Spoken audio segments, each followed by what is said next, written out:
Fala, nação tricolor ligada no Sou Mais Bahia, tudo beleza? Barbaço na área, tô aqui para começar mais um vídeo, dessa vez mais um plantão tricolor com as últimas informações do Esquadrão de Aço para você, torcedor do Bahia, ficar muito bem informado. Chegou?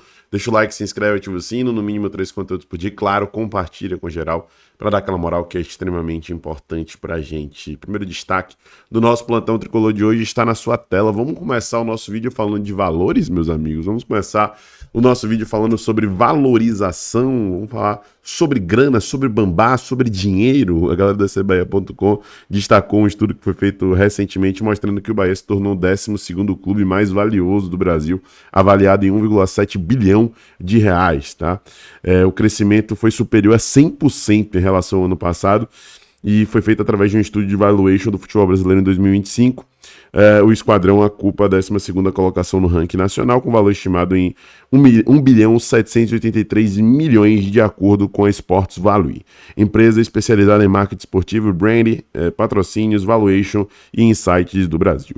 A avaliação considera fatores como o valor da marca, o valor do plantel, os ativos circulantes e imobilizados, e as receitas garantidas do clube, meus amigos. O levantamento reforça a consolidação das SAFs entre as maiores forças financeiras do Brasil e potencial de crescimento do Bahia para os próximos anos. Além disso, o Esquadrão se aproxima de outros grandes clubes do eixo sul-sudeste, entre eles Grêmio e Fluminense, e o próprio Atlético Paranaense, que teve uma forte curva de crescimento entre o fim da década passada e o início dos anos 2020. Em 2 anos, o valor do Bahia praticamente quadruplicou, com um salto superior a 100% apenas entre 2024 e 2025. Ou seja, o Bahia valia metade do que vale esse ano, né?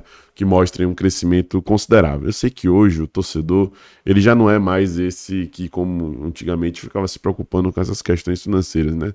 Do Bahia valer mais, do Bahia ganhar mais com isso, ganhar mais com aquilo. Eu percebo, assim, pelo próprio feedback da galera aí nos conteúdos, nos vídeos, nas redes sociais, né? Quando a gente traz informação de que o Bahia faturou 25 milhões de reais apenas em premiação de Libertadores, jogando somente a pré-Libertadores e a fase de grupos. Perceba que a galera se interessa menos, mas é algo, gente, muito importante e que faz acelerar esse processo de autossustentabilidade do Bahia, porque o objetivo do Bahia não é só ser campeão, ganhar, quem sabe, uma Libertadores, uma Copa do Brasil no ano que vem. É ter estabilidade, né? É se tornar um time frequentemente campeão, que estará frequentemente disputando, que estará frequentemente no topo, que estará frequentemente ocupando as primeiras colocações.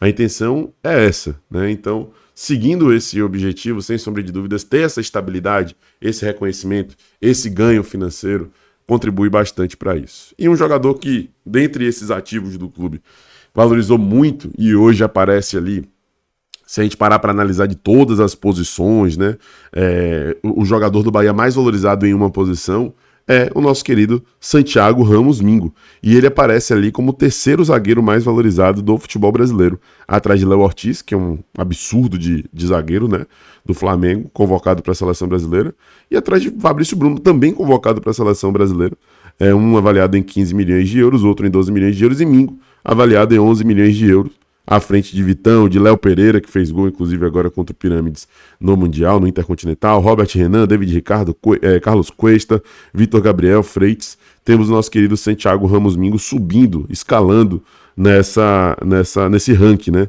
E mostrando como é um jogador valorizado. A gente faz muito campanha, né? E falou muito sobre Jean Lucas, Juba serem convocados, algo realmente importante que tem que ser destacado e tudo mais.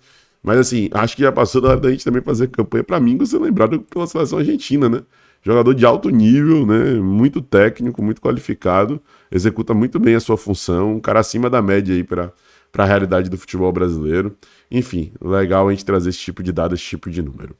Outro destaque do nosso plantão tricolor de hoje é uma curiosidade, gente. Uma curiosidade a respeito do Andrew Ventura, goleiro que está sendo cobiçado pelo Bahia, que vem se destacando muito no Gil Vicente, lá de Portugal.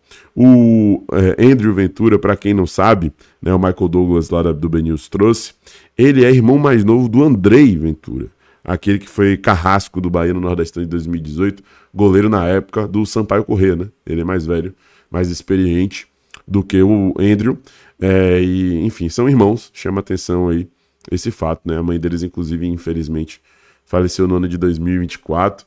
Se a gente pesquisar um pouco mais sobre a vida do Andrew aí, vamos ver esses detalhes, tá? Mas, enfim, curiosidade bacana e importante de ser destacada aí Andrei, goleiro que quase todo torcedor do Bahia lembra por conta das finais da Copa do Nordeste 2018. É o irmão mais velho de Andrew Ventura. Outro destaque do nosso plantão tricolor de hoje, gente, é sobre o Kiki Oliveira. Ponta, uruguaio, de 23 anos, da equipe do Grêmio, que se destacou no Los Angeles FC e que está forçando a barra para poder sair do Grêmio e fechar com o Nacional do Uruguai. A gente trouxe aqui recentemente informações que falam sobre o atleta ter deixado de seguir o Grêmio no Instagram, ter emitido uma carta para o Grêmio solicitando a sua rescisão, e o Nacional do outro lado também pressionando, né? Inclusive, fontes de lá, né? Como, por exemplo, o Valentim Fletcher, né? Que até trazer a tradução aqui, é jornalista lá em Montevidéu, na Argentina, do Las Fossas del Futebol, postou uma foto, fez um registro aí com o Kiki Oliveira, destacando que Kiki Oliveira vai jogar no Nacional. As negociações com o Grêmio continuam, mas vai se cumprir o desejo do jogador da seleção uruguaia. Kiki Oliveira, que recentemente teve convocação para a seleção do Uruguai, se destacou, como eu disse, bastante lá no Los Angeles FC. Na equipe do Grêmio não se destacou e teve problemas extracampo, inclusive, porque não conseguiu se adaptar e tudo mais.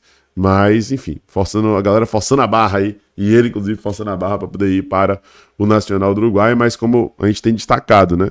O Grêmio tem tido uma negociação direta com o Bahia e tem sido mais interessante para o Grêmio viabilizar essa negociação com o Bahia. E, por mim, eu não faço questão mais do Kiki Oliveira. Pode ter potencial, talvez não tenha rendido no Grêmio realmente porque não se adaptou, mas isso não quer dizer que é um jogador ruim, que não pode ainda se firmar em outra equipe do futebol brasileiro. Realmente teve números bem relevantes lá na MLS, no Los Angeles FC. A gente viu jogadores recentemente vindo da MLS se destacando aqui, como o nosso querido Acevedo, como o Lúcio Acosta lá do Fluminense, dentre outros, né?